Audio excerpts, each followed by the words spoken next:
Hola amigos de Ajedrez Globalizado, el gusto de reencontrarnos en otra nueva entrega de este ciclo de partidas. Dejamos por un lado partidas uruguayas para ir a lo que es el ámbito internacional, porque el pasado 24 de agosto murió Wolfgang Ullmann, el gran maestro alemán de ajedrez de 85 años, jugó con los grandes de la historia de este juego ciencia, fue el ajedrecista profesional más exitoso de lo que fue en aquel momento Alemania Oriental. Había nacido en Dresde en el año 1935 y murió el pasado 24 de agosto. Fueron muchas las partidas que dejó como recuerdo este ajedrecista alemán que representó a su país en varias Olimpiadas y que en este caso vamos a recordar una partida jugada en 1977 en Tallinn,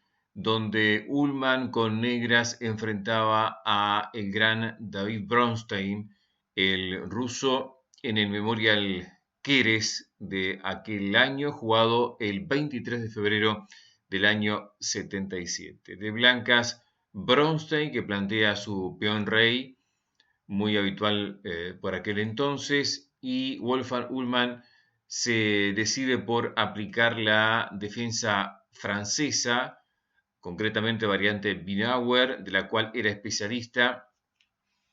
Marquemos también que Ullmann escribió libros sobre esta defensa, analizó muchas de las variantes que hoy día practicamos eh, precisamente por estos tiempos. Bueno, les decía, una francesa variante Binauer y se decide en la jugada 4 por caballo E7. Decir que aquí la línea principal con casi 40.000 partidas en la base de datos es precisamente C5 y caballo E7, la que jugó el gran maestro alemán, es la segunda más utilizada con 10.000 partidas aproximadamente en la base de datos. En los hechos por transposición llegaríamos a la misma posición, pero bueno, hay algunos eh, aspectos que hacen de que puede ir hacia otra rama de juego. Pero básicamente, digamos, la línea principal es esta con el caballo de 7 en la jugada 6 y no en la 4. De todas maneras, en esta partida se transpone a la misma posición que les mostraba recién. Bronstein, un jugador muy agresivo, muy táctico, al estilo tal como ustedes seguramente conocen ya, optó por por dama G4. La variante crítica y la variante más agresiva. La más posicional es caballo F3, que también la han practicado y la practican muchos jugadores.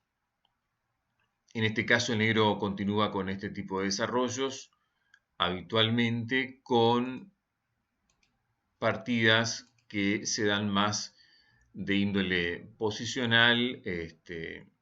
Y aquí, por ejemplo, le estoy reproduciendo una partida de Caruana Carlsen en 2012. Ustedes saben que el actual campeón mundial, en algún momento de su carrera optó por aplicar la defensa francesa y era especialista básicamente. En este caso, en 2012, ante Caruana quedó levemente inferior en la apertura y terminó perdiendo concretamente en aquel año. Bronstein eligió, como les decía, dama G4. Aquí en nuestro país, bueno, ustedes saben, el maestro Fide Larrea y el gran maestro Andrés Rodríguez son especialistas en la defensa francesa, precisamente la han practicado con éxito en muchas partidas. Bueno, vino dama C7, que es la línea principal en esta secuencia, digamos. Hay unas 4.500 partidas aproximadamente con esta con esta jugada. Dama por G7, esto es todo teórico, hay una innumerable cantidad de partidas y como les decía, esto es muy conocido y teórico. Aquí, bueno, el blanco tiene el dilema del peón D5 que lo tiene que defender y Bronstein obviamente hace F4, que es la jugada también teórica y la respuesta más habitual, sosteniendo ese peón, sosteniendo de alguna manera el centro. Aquí Ullman, bueno, hace alfil de 7 porque ya está pensando en enrocarse largo, que es el plan que también habitualmente el negro lleva a cabo en este esquema.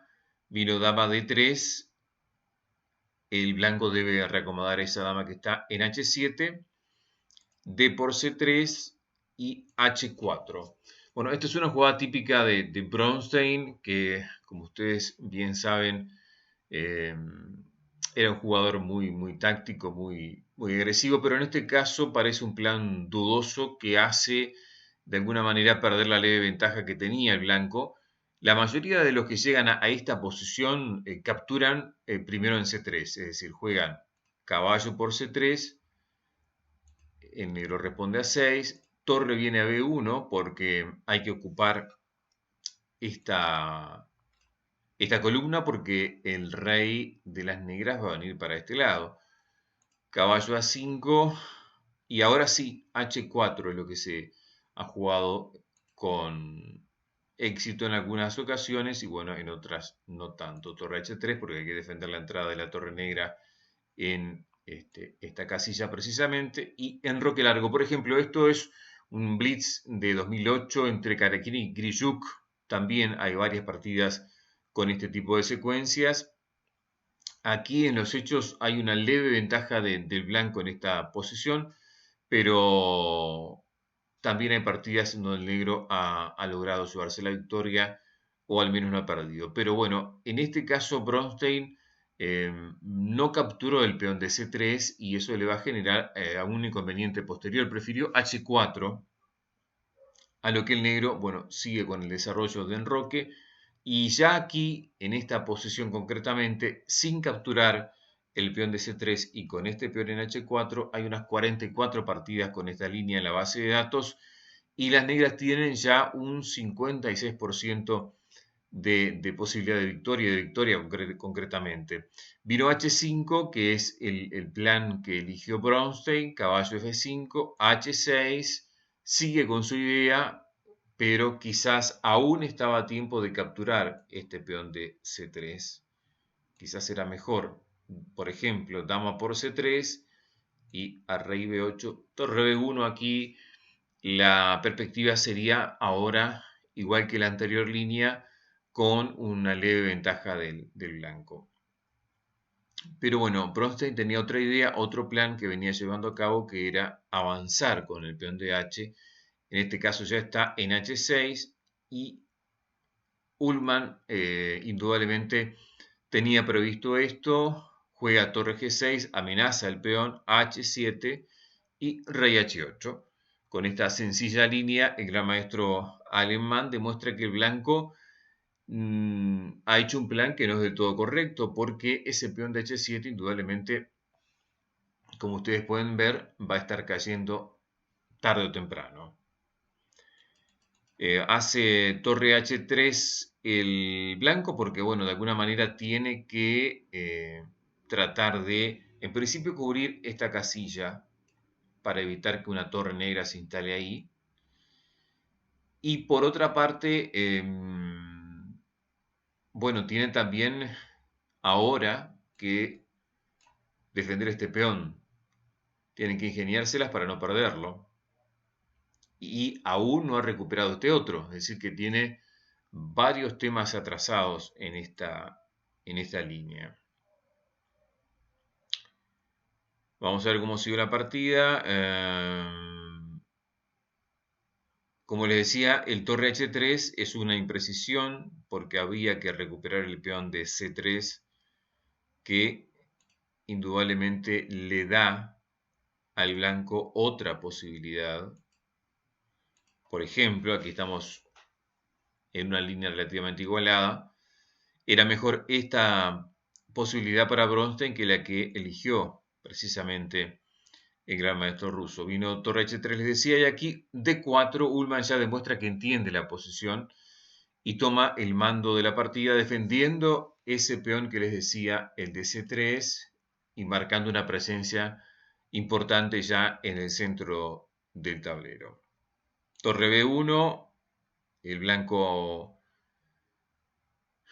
toma la columna B, alfil E8. Bueno, aquí la idea seguramente del gran maestro alemán es hacer en algún momento F6 y liberar también la segunda fila para que la dama esté también de alguna manera presionando H7 y la torre pueda capturar. Por ahí quizás es el plan del gran maestro alemán. Vino dama F3, dama D8, vean, fina jugada también porque mantiene un ojo en D4, defendiendo, por más que ya está defendido por ambos caballos, pero se va a venir un G4 en algún momento. Y también la dama está apoyando el eventual salto de este caballo, que está en F5, porque el G4 se va a venir tarde o temprano. Vino precisamente G4, la idea que tenía Bronstein de desplazar ese caballo que está molestando en ese lugar. Caballo H4 ataca a la dama y dama H1.